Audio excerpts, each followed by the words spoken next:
Students, welcome to my YouTube channel Sushma Rajgupta. हम लोग कर रहे हैं goods and services tax BCom third semester, Punjab university Chandigarh. आज हम नया चैप्टर कर रहे हैं, that is time of supply. चलिए शुरू करते हैं।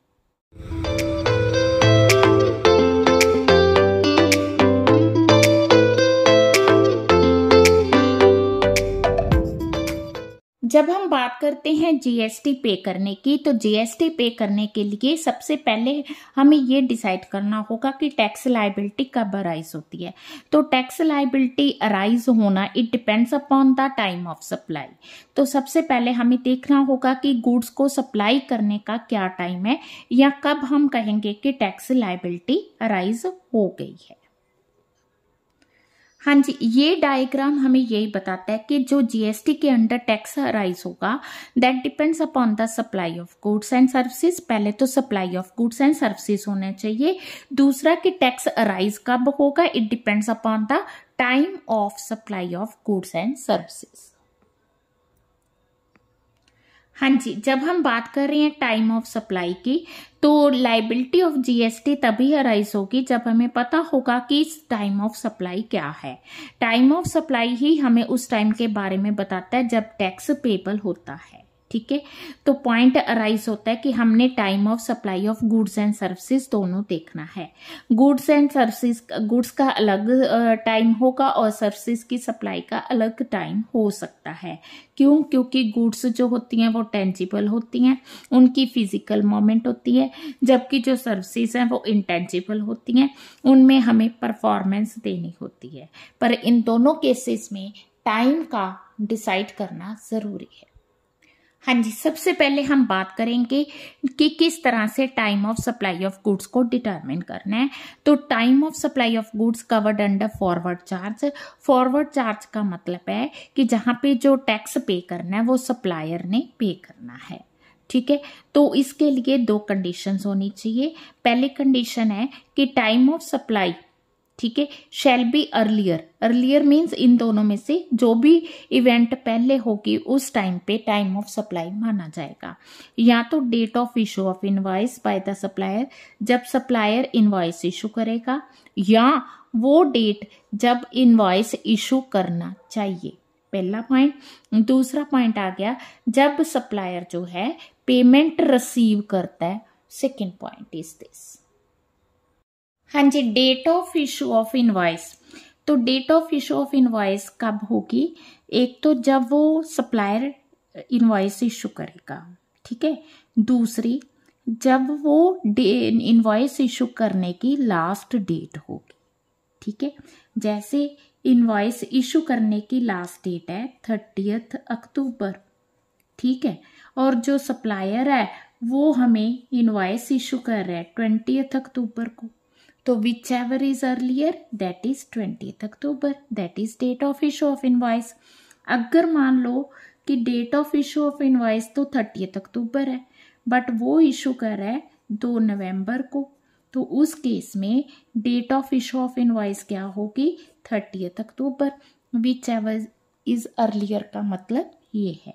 ठीक है, अब आगे पॉइंट आ रहा है कि दो केसेस हैं इनवॉइस डेट फाइंड करने के। एक तो है कि गुड्स की मूवमेंट हो रही है, दूसरा है कि गुड्स की मूवमेंट नहीं है। तो अगर तो सप्लाई के मतलब मूवमेंट ऑफ गुड्स है, तो उस केस में तो date of issue of invoice क्या होगी? बिफोर और at the time of removal of goods, जब गुड्स रिमूव की जाएंगी। हाँ जी, जैसे ये एग्जाम्पल है कि ए ने गुड्स बी को सप्लाई करनी है। कहाँ पे करनी है? मुंबई करनी है। ए गुड्स दिल्ली से मुंबई लेके जाएगा। ठीक है, कब लेके जाएगा? 10 दिसंबर को लेके जाएगा, क्योंकि इसमें सप्लाई ऑफ गुड्स है। तो 10 दिसंबर, ठीक है, से पहले की जो डेट है वो इनवॉइस इशू करने की डेट मानी जाएगी, या 10 दिसंबर ही date of issue of invoice मानी जाएगी। सेकेंड केस है जिसमें मूवमेंट ऑफ गुड्स नहीं है, तो उस केस में टाइम ऑफ सप्लाई क्या होगा? ऑन और बिफोर डिलीवरी। ठीक है, डिलीवरी की डेट से पहले या गुड्स आर मेड अवेलेबल। तो इसमें केस है कि बी खुद आ रहा है ए की शॉप पे 12 दिसंबर को, उसको कह रहा है कि 1 kg राइस पैक कर दे। ए ने राइस पैक किए और बी को दे दिए। तो अब यहाँ पे मूवमेंट ऑफ गुड्स नहीं होनी, तो इस केस में टाइम ऑफ सप्लाई क्या होगा, ऑन और बिफोर डिलीवरी। अब ऑन क्या है 12 दिसंबर, बिफोर क्या है बिफोर 12 दिसंबर। तो यहाँ पे जो इनवॉइस इशू होगा वो क्या होगा, बिफोर और ऑन 12 दिसंबर। अब टाइम ऑफ सप्लाई का दूसरा पॉइंट है कि जब सप्लायर पेमेंट रिसीव करेगा, ठीक है। अब पेमेंट रिसीव कैसे करेगा, the date when the payment is entered in the books of accounts of supplier, ठीक है, जब उसकी बुक्स में एंटर की गई। फर्स्ट पॉइंट है कि उसकी बुक्स में एंटर की गई। सेकंड पॉइंट है कि उसके बैंक अकाउंट में अमाउंट जो है क्रेडिट की गई, ठीक है। तो विच एवर इज अर्लियर। हाँ जी, ये जो प्रोविजन है ये पहले का है। अब 15 नवंबर 2017 को जो है इसमें चेंजेस आई हैं। उसमें कहा गया है कि जब हमने time of supply of goods लेना है तो उस टाइम पे हमने डेट ऑफ पेमेंट को कंसिडर नहीं करना, ठीक है जी। हाँ जी, अब हम बात कर रहे हैं time of supply of goods decide करना है in case of reverse charge. पहले तो आपको पता ही है कि रिवर्स चार्ज का मतलब क्या है। रिवर्स चार्ज का मतलब है जहां पे जो टैक्स पे करेगा रेसिपिएंट करेगा, ना कि सप्लायर पे करेगा, ठीक है। तो जब हमने यहाँ पे टाइम ऑफ सप्लाई डिसाइड करना है तो उसमें 3 पॉइंट्स है। पहला पॉइंट है कि जो रेसिपिएंट जब जिस डेट को गुड्स रिसीव कर रहा है, second date of payment entered in the books, या जो रेसिपिएंट की बुक्स में डेट ऑफ पेमेंट बताई गई है, और the date payment is debit, या उसके अकाउंट में जब डेबिट हुई है। जैसे यहाँ पे हम पहले सप्लायर के पॉइंट ऑफ व्यू बात कर रहे थे तो हम कह रहे थे कि जब उसके अकाउंट्स में रिकॉर्ड की गई है। सेकंड हम कह रहे थे कि जब उसके बैंक अकाउंट में क्रेडिट हुई है। तो अब हम रेसिपिएंट की ओर से बात कर रहे हैं जिसने गुड्स रिसीव की हैं, तो उसके अकाउंट में जो है अमाउंट डेबिट होगी। Date immediately following 30 days date of issue of invoice. तो इन तीनों में से हम जो अर्लीस्ट डेट होगी that is the date of supply of goods. हाँ जी, हमने पहला पॉइंट लिया है date of receipt of goods. कब कहा जाएगा कि गुड्स रिसीव हुई हैं, तो वो कहता है जो time of supply of goods है वही माना जाएगा जब गुड्स रिसीव की जाती हैं बाय द रेसिपिएंट, ठीक है। तो ये ज़रूरी नहीं है कि जो सप्लायर है उसने गुड्स डिलीवर कब की हैं, यहाँ पे पॉइंट है कि उसने रिसीव कब की हैं। तो गुड्स डिलीवर्ड है ना टू अ पर्सन, जैसे हमने एक्स को 10 जुलाई को गुड्स डिलीवर किए हैं। अब उसने गुड्स की एक्नॉलेजमेंट दे दी। एक्नॉलेजमेंट कब दी है, उसने उसकी प्रॉपर क्वालिटी वगैरह चेक की, क्वांटिटी चेक की। 15 जुलाई को उसने एक्नॉलेजमेंट दी है after checking the quality and quantity, ठीक है। तो date of receipt of goods क्या मानी जाएगी, 15 जुलाई, ना कि 10 जुलाई। सेकेंड पॉइंट हम ऑलरेडी कर चुके, सेम ही है कि जब date of payment as entered in the books of accounts of recipient, ठीक है, जैसा कि उसकी बुक्स ऑफ अकाउंट्स में एंटर किया जाता है, या जब उसके बैंक अकाउंट में अमाउंट डेबिट होती है, ठीक है। थर्ड पॉइंट है date immediately following 30 days of issue of invoice. तो 30 दिन के अंदर अंदर की जो डेट है, तो विच एवर इज अर्लियर, इन तीनों में से जो भी डेट पहले आएगी वो डेट टाइम ऑफ सप्लाई मानी जाएगी। अब इसी पॉइंट को हम एग्जाम्पल से क्लियर करते हैं। देखो यहाँ पे हमने टाइम ऑफ सप्लाई डिसाइड करना है। तो जो सप्लायर है रिवर्स चार्ज के बेसिस पे उसने मतलब कि इनवॉइस दिया उसको रमेश एंड कंपनी को 4 मई को। रमेश एंड कंपनी ने 12 मई को गुड्स रिसीव की, उसने 30 मई को पेमेंट की है। तो date of receipt of goods is 12 May, date of payment is 30 May, 30 days following the date of issue of invoices. जैसे इनवॉइस इशू किया 4 मई को, तो इसके 30 डेज ले लो तो बन गया 3 जून, ठीक है। अब इन 3 डेट्स में से which ever is earlier that is 3 June, that is 12 मई, ठीक है। This is the time of supply of goods. Next है कि जो हमने टाइम ऑफ सप्लाई फाइंड करनी है, that is through the vouchers. अब वोचर्स क्या है? वोचर्स वो इंस्ट्रूमेंट है जिसमें क्या होता है कि गुड्स को सप्लाई किया जाता है in exchange of the payment. ठीक है, तो कुछ कंपनीज ऐसी हैं जो अपने कस्टमर्स को वोचर्स इशू करती हैं जिससे वो आगे गुड्स को खरीद सकते हैं। अब वोचर्स दो तरह के होते हैं। एक तो वोचर्स होते हैं जिसमें है कि जो रेसिपिएंट है उसको एक पर्टिकुलर प्रोडक्ट के लिए वोचर दिया जाता है, वो उसी पर्टिकुलर प्रोडक्ट को खरीदता है, तो वो हो गया फर्स्ट केस। ठीक है, अगर उस पर्टिकुलर प्रोडक्ट के लिए वोचर आइडेंटिफिएबल है तो टाइम ऑफ सप्लाई होगा जब वोचर इशू किया जाता है। अगर जो वोचर इशू किया जाता है that is not a specific type of goods, that is for general type, then जो है टाइम ऑफ सप्लाई क्या होगा? The date of redemption of voucher.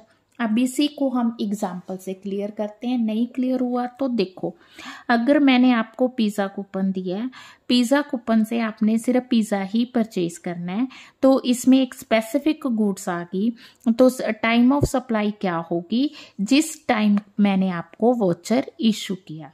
ठीक है, अगर मैंने आपको क्लॉथ कूपन दिया है, ये जो क्लॉथ कूपन है इससे आप किसी भी तरह का क्लॉथ परचेज कर सकते हो, इसमें जो प्रोडक्ट है दैट इज नॉट आइडेंटिफिएबल, तो date of issue of voucher is not a time of supply. इसमें date of redemption of the voucher means जब आप वो प्रोडक्ट खरीदोगे तो वो टाइम ऑफ सप्लाई होगा। अब आगे पॉइंट आ गया, इसके अलावा कुछ केसेस होते हैं जब हमने टाइम ऑफ सप्लाई को डिसाइड करना है। अगर तो आप पीरियोडिकल रिटर्न फाइल कर रहे हो तो जिस डेट को आप रिटर्न फाइल कर रहे हो that is the time of supply. बाकी केसेस में जब आप टैक्स पे कर रहे हो that is time of supply of goods. अब हम टाइम ऑफ सप्लाई देखेंगे इन केस ऑफ सर्विसेज। तो time of supply of services under forward charge. Forward charge आपको पता ही है कि जिसमें जो टैक्स पे करना है that is by the supplier पे करना है। रिवर्स चार्ज जिसमें रेसिपिएंट जो सर्विसेज को रिसीव कर रहा है। ठीक है, तो इसमें हमने time of supply of services देखना है which ever is earlier. Earlier में पहला पॉइंट आ गया जिस डेट को सप्लायर इनवॉइस इशू कर रहा है। ठीक है, द डेट पहला पॉइंट, या the date of receipt of payment, जब इनवॉइस इशू किया जाता है। ठीक है, अगर इनवॉइस प्रॉपर टाइम पे किया जाता है, या date of receipt of payment whichever is earlier. ठीक है, date of provision of services, अगर इनवॉइस इशू नहीं किया जाता, या date of receipt of payment again whichever is earlier. Date on which recipient show the receive of services, या जिस date को रेसिपिएंट अपनी बुक्स में शो कर रहा है कि मैंने सर्विसेज रिसीव कर ली हैं। तो इन तीनों में से which ever is earlier that is the time of supply of services. हाँ जी, इन्हीं पॉइंट्स को आगे इलेबोरेट किया गया। पहला पॉइंट है कि जब इनवॉइस इशू किया जाता है। ठीक है, अगर सप्लायर सर्विसेज का इनवॉइस इशू करता है तो दो केसेस हैं। पहला पॉइंट है कि जिस डेट को उसने इनवॉइस इशू किया, या डेट जब उसने पेमेंट की है, when the payment was received by the supplier। ठीक है, तो विच एवर इज अर्लियर, इन दोनों डेट्स में से जो अर्लीस्ट डेट है that is the time of supply of services. अगर मान लो सप्लायर इनवॉइस इशू नहीं करता तो हमारे पास दो केसेस हैं। पहला केस है कि जिस डेट को सर्विसेज कंप्लीट हुई हैं, और दूसरा केस है कि जिस डेट को पेमेंट रिसीव की गई है। ठीक है, अब जो पेमेंट रिसीव की है उसके आगे दो पॉइंट्स हैं। जिस डेट को वो अमाउंट बुक्स ऑफ अकाउंट्स में एंटर की गई है, या जिस डेट को उस सप्लायर के अकाउंट में मनी क्रेडिट हुई है, तो विच एवर इज अर्लियर। ठीक है, पॉइंट्स वही हैं जो हमने गुड्स के किए। तो यहाँ पे क्या आएगा? Time of supply of services आ जाएगा। सी पॉइंट आ गया, date of receipt of services, जिस डेट को सर्विसेज रिसीव की गई हैं। ठीक है, in the books of accounts, तो वो क्या माना जाएगा? Time of supply of services. हाँ जी, similarly time of supply of services on reverse charge. Reverse charge मैंने आपको बता दिया कि जिसमें जो रेसिपिएंट के टैक्स पे करता है उसे हम रिवर्स चार्ज कहते हैं। अब आ गया कि इसमें टाइम ऑफ सप्लाई क्या माना जाएगा। अर्लियर डेट ऑफ पेमेंट, जो बुक्स ऑफ अकाउंट्स में पेमेंट की डेट एंटर की गई है, या immediately following 60 days of date of issue of invoice. ठीक है, विच एवर इज अर्लियर। तो 2 डेट्स हैं। पहली डेट है कि जिस डेट को पेमेंट की गई है, ठीक है, ऑन विच द पेमेंट। अब जब हम डेट ऑफ पेमेंट की बात करते हैं तो इसमें आगे 2 पॉइंट्स आते हैं। पहला पॉइंट आता है कि जो उसकी बुक्स ऑफ अकाउंट्स में डेट एंटर की गई है, या जिस डेट को उसके बैंक अकाउंट में अमाउंट जो है डेबिट हुई है। सेकेंड केस आ गया date immediately at the end of 60 days। ठीक है, जब इनवॉइस इशू किया गया उसमें 30 days थे, इसमें 60 days। हाँ जी, नेक्स्ट पॉइंट आ गया supply of services through watchers. उसी तरह से वॉचर्स के लिए फिर 2 पॉइंट हैं। अगर तो आप उस पर्टिकुलर सप्लाई को आइडेंटिफाई कर सकते हैं तो date of issue of vouchers आएगी। अगर आप आइडेंटिफाई नहीं कर सकते तो date of redemption of the date of redemption जो है of services is the time of supply माना जाएगा। अब अगर उन केसेस में से हम नहीं फाइंड आउट कर सकते टाइम ऑफ सप्लाई, तो आप लोग अगर पीरियोडिक रिटर्न फाइल कर रहे हो तो डेट जब रिटर्न फाइल की जाती है, अदरवाइज जब आप टैक्स पे करते हो, that is the date of time of supply. ठीक है जी, तो ये था टाइम ऑफ सप्लाई का चैप्टर। आई थिंक आपको समझ आ गया होगा। ठीक है, तो ये short answer type, long answer type दोनों के लिए इम्पोर्टेंट है। वीडियो अच्छी लगी वीडियो को लाइक करें। चैनल को अभी तक नहीं सब्सक्राइब किया तो ज़रूर सब्सक्राइब करें और ज़्यादा से ज़्यादा वीडियो शेयर करें। Thank you.